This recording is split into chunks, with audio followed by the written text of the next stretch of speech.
So, the additional disclosures required on the balance sheet. The good news is, in this course, we do not write a lot. We do not write the notes to the financial statements. The bad news is that you should still know what sorts of notes and disclosures are required.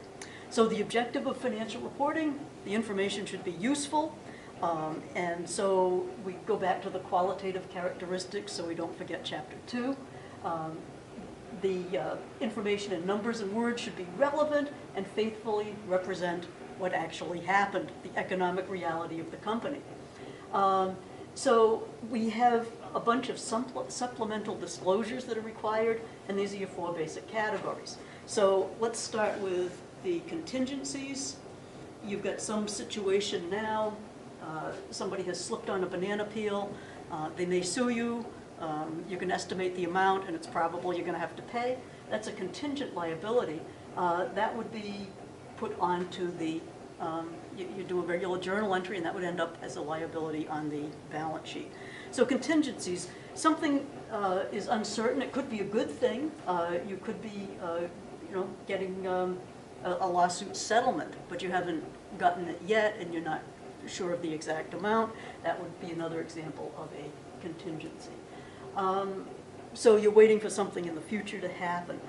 You've got the lawsuits, and they can be either way. You're going to get something, you're going to have to pay something.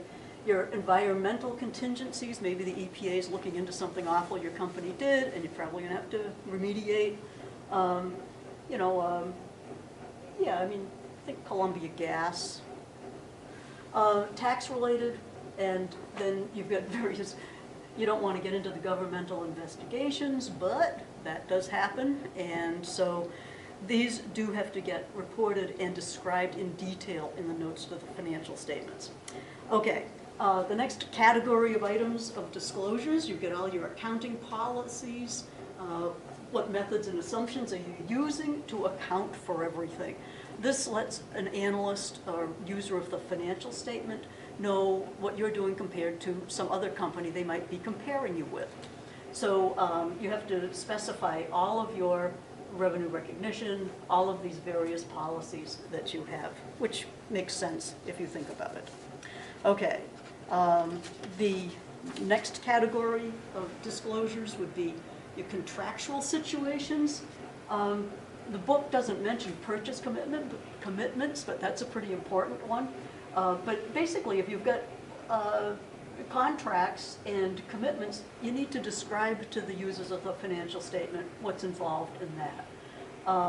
Any restrictions and covenants on loans you might have, any liens on any of your just anything that goes along with any loan commitments or any of these other contractual situations. Okay, oh, and one thing there also, loans to officers, those really do have to be disclosed and described. That can be a red flag for any analyst if there's a lot of loans to officers that may never get paid back. Okay, fair values, this would be for your various financial instruments. You have to describe the fair value hierarchy and which one you're using. So if you're going to be looking at a company and they say, oh yes, we just use level 3, then you might want to think twice about doing anything further with that company. So it's very important those do have to be disclosed, and that's something very important to look at if you happen to be looking at a financial statement. Okay. A lot of risk has to be disclosed. What's the nature of the business, and what are the risks that go along with this business? How does management address them, and have they changed over time? So a lot of that does need to be looked at in the financial statements. And what I would recommend is that you actually go to Google and just pick out a favorite company, and you can say, financial statements for AT&T, financial statements for whatever company you want, and actually look at some of the notes and see if I'm making this up. And just see, what they list for, their risk factors. That's really the best way to get familiar with what's required in these disclosures. Okay, techniques of disclosure. You can use parentheses. We've seen this on the financial statement examples in the book. There can be the notes. There can be all sorts of cross-referencing and all of that. Oh, I have down the first footnote to a financial information was back in 44 BC. Imagine that. They had a footnote on which farmers had registered fields as fallow so they didn't have to pay tax. Okay, and that was for Julius Caesar. You don't need to know that for the test. Okay, and there's no extra charge for that. Okay, so a couple of terms that we do not use in US GAAP that are used in international, surplus and reserve. Okay, that's just sort of terminology issue there. FASB generally does not permit assets to be, or liabilities to be offset against assets that they might pertain to. Like if you have a truck and a loan on it, you can't go truck minus loan is the truck. You cannot offset. You have to show the asset, show the liabilities. You think of in terms of disclosing useful information, that just goes along with that. You can't just put down total for assets, liabilities, and equities. You need the supporting schedules so that people can see exactly what you've got.